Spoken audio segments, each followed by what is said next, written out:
Hey everyone, today I'm going to show you how to import a graphic into Altium Designer. It's pretty easy to do. In the old days, before Altium had the last 3 or 4 years of their versions of software now, you used to have to use a third party or this script kind of software or file to make it happen, but now it's built directly into the program.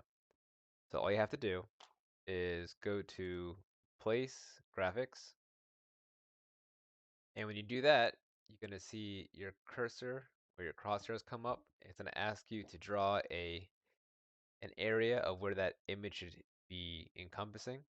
So if I left click and drag down, and let's say I want to put it right here, it'll ask for a PNG, JPEG, bitmap, or an SVG. I have an image that I saved here for demonstration. And when you go ahead and do that, you'll see that it goes ahead and gives you two options. You can have it inverted or not inverted. You can have it as free primitives or as a union. I would suggest keep it as a union.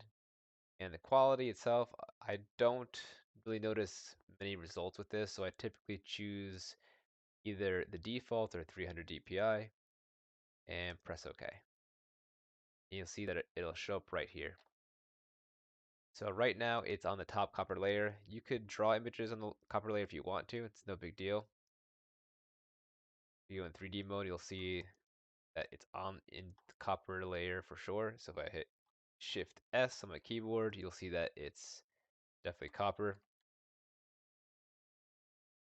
Typically though, people will draw images on the overlay or the silk screen layer. If I go there and I go into properties and change it to top overlay and press 3 for 3D mode, you'll see that it's now looking like it has changed to the silk screen layer. Now if you notice, when I drew that area before, it may or may have not drawn the image where you wanted it.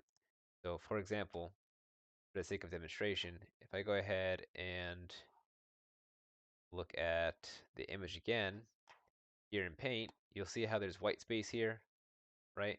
When I draw that area, it's going to actually count the white space as well. So the best thing you want to do is, before you do anything with the image, you typically want to make sure that it's free of any kind of white space that you don't want within the rectangular bounding box. Crop that and hit save. The next time when I go ahead and import this image, it'll be more accurate or precise where I can locate the image and where it's going to be drawn on that area when you do place graphics. Don't worry so much about these little details. If you zoom in, you start seeing all these little pixelations here. I'm not too sure what the board house uses for silkscreen itself, whether it's an ink plotter or some other kind of technology, but I've always noticed it being pretty smooth for a lot of the overseas board houses that I use. Even domestic ones in the US, they seem to do just fine, and I've had pretty pixelated images in my designs before, and it seems to be okay.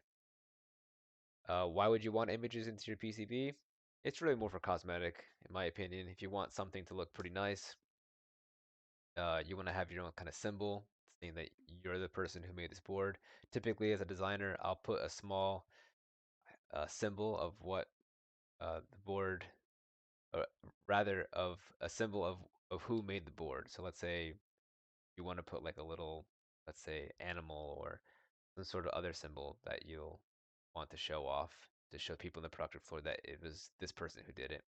Or maybe you want to do a very nice title block, or let's say, for example, you want to put PCB revision and you want to have a spot to actually hold the revision and a spot to hold the serial number. So when production puts the serial number sticker on here, it's easier to put down. I draw that with primitives usually, but you could make a case where you can use an image to draw that too. It's completely up to you. But that's pretty much it. Hope you found this video useful, and thanks for watching.